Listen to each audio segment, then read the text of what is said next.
Chicago's good about putting up plaques like this. Bessie Coleman.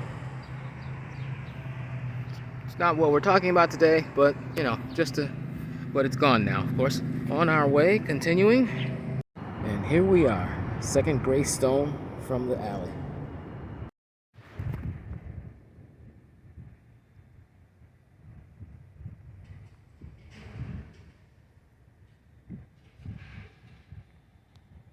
Louis Armstrong would have walked up those. Lil Hardin. This was a home that they bought right after their marriage, 1924.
Trying to be respectful of space. That I don't want to get too close to it. So that was their home.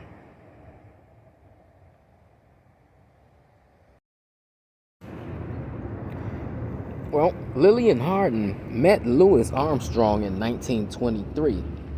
They were playing in the King Oliver's band, and through that band relationship, something grew out of it. They both were married at the time, but they married each other in 1924, and their marriage lasted officially to 1938.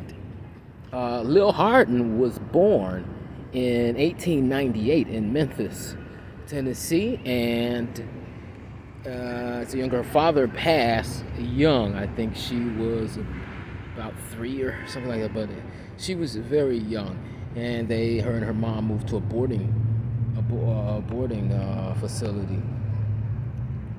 Now, Lil Hardin was classically trained at Fisk. Most of her band members couldn't read that she played with. You understand that we're dealing with a time where a lot of musicians would learn to play by ear. A lot didn't have money to go off to a university or a college or anything like that to study music. So it was actually Lil Armstrong who persuaded Louis to go out and pursue a solo career in music. She helped Louis get himself together. He wasn't ready for the city life. He was more of a country man, just like a country person would come into the city, amongst the city slickers. Now, Lil Hardin's first marriage was in 1922. It was short-lived. She was married to a young vocalist from D.C. Now, both Lil and Louis were married at the time they met each other. So, a little relationship developed out of her trying to fix him up, so to say, get himself together. Now, they officially divorced in 1938. Now, according to Lil, Louis changed, complaining about Lil being too old-fashioned, money issues, And of course, he's gone all the time, being a musician. So that's interesting. Huh? It's interesting. In the beginning, she's complaining that Louis is too country. Then later, she says that he's complaining about she's too old-fashioned. But they went on and went their ways. Now, um, now, Louis did go off and get married again. He had a third wife, and he spent the rest of his days in living in New York.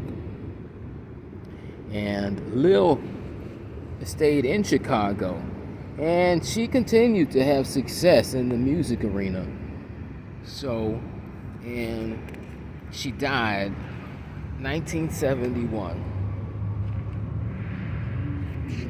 Interesting. She died actually doing a tribute to Louis at the Civic Center Plaza, and she was playing St. Louis blues.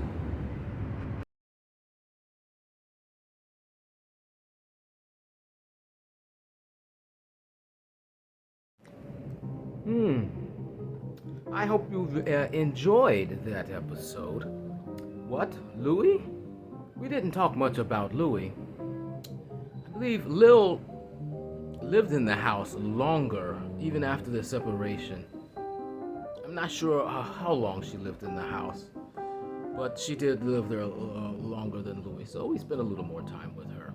Besides, she was an early pianist that doesn't get as much recognition as she should. I would urge you to research on your own. Find out more about Lil Hardin or Louis Armstrong.